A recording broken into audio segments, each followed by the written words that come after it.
అందరికీ నమస్కారాలు.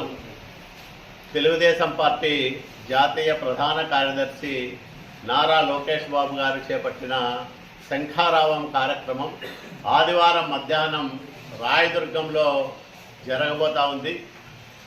రాయదుర్గం శివార్లలో కనేకల్లు రోడ్డులో రాయల్ డిగ్రీ కాలేజీలో ఈ కార్యక్రమాన్ని నిర్వహిస్తూ ఉన్నాం. ప్రధానంగా తెలుగుదేశం పార్టీ కార్యకర్తలు ఎక్కువగా పాల్గొంటారు. ఈ కార్యక్రమంలో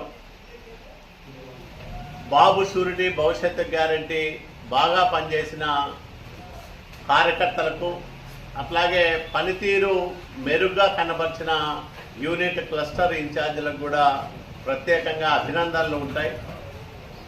రాయదుర్గం పట్టణానికి తొలిసారిగా నారా లోకేష్ బాబు గారు విచ్చేస్తున్న సందర్భంగా రేపు అంటే